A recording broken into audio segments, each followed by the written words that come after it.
Hi, I'm Elizabeth Klug, and my recent sale at 354 Prospect Avenue is a great example of what proper pricing and strong buyer demand can accomplish for my sellers. This charming two-story home was lovingly owned and cared for by the same family for nearly 70 years. It offered 3 bedrooms, 1 bathroom, approximately 1,500 square feet, a private backyard, a 2-car detached garage, which just offered a combination of character and location for buyers. We listed the property for $327,900. It generated over 30 showings in 6 days and ultimately received an accepted offer of $335,000, $7,100 over list price. That approximately equates to $223 per square foot. The transaction was also a great example of why looking beyond the purchase price also matters. The buyers were using FHA financing and requested seller credits, hence the reason why it went over list price. They needed that to assist in their financing costs. And although my sellers were initially concerned, apprehensive, we evaluated the terms and ultimately decided to move forward. And the result was $335,000 closed, no FHA appraisal issues, no financing flags, super smooth closing for my sellers. I could not be happier for them. So how does my listing compare to 2 other recent sales in the area?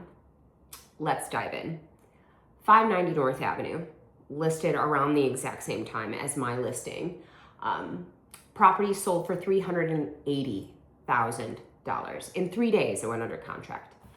Approximately 1,200 square feet and closed at about $306 per foot, which is significantly higher, obviously, than mine.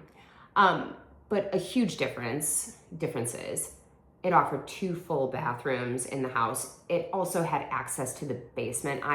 My sellers had to exit the house and then go around into the back to get into the basement from the outside. This also had a 5-car garage configuration with a barn. So this is also a perfect example of why price per square foot is clearly a data point. We use it, but it's not the entire valuation strategy. North Avenue, Prospect Avenue, how do these compare to Zion Street? 310 Zion Street sold for $370,000, but it was on the market for 54 days. 54 days on market, that's insane. 1,400 square feet, it closed around $264 a foot.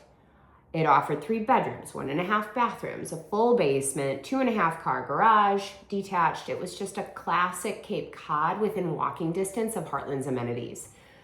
The longer market time, though, compared to the other 2 properties, including my listing, also illustrates an important point. Pricing, presentation, condition, and buyer perception, it all matters. And they all work together. These 3 properties range from $335,000 to $380,000, $223 a foot to $306 a foot.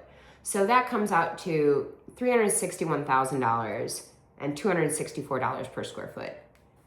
The important takeaway is that one price per square foot number can't accurately value every Hartland home, and I know I talk about it in all of my videos, but a home with a barn, additional square footage, bathrooms, garage space, larger lot, those can all command a very different price than another home with maybe the similar items like bedrooms, bathrooms, square footage. That is why you have to look at the entire picture, including recent sales, obviously the condition, improvements, lot characteristics, the functionality, location, all of those things to compare to competition. Bottom line, the Hartland market remains competitive and the current data continues to show strong home values. In June 2026 market reports, for example, the median sold price is approximately $635,000 and $250 per square foot.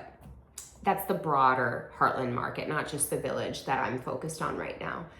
But these three sales, Prospect Avenue, North Avenue, Zion Street, they all demonstrate something more important.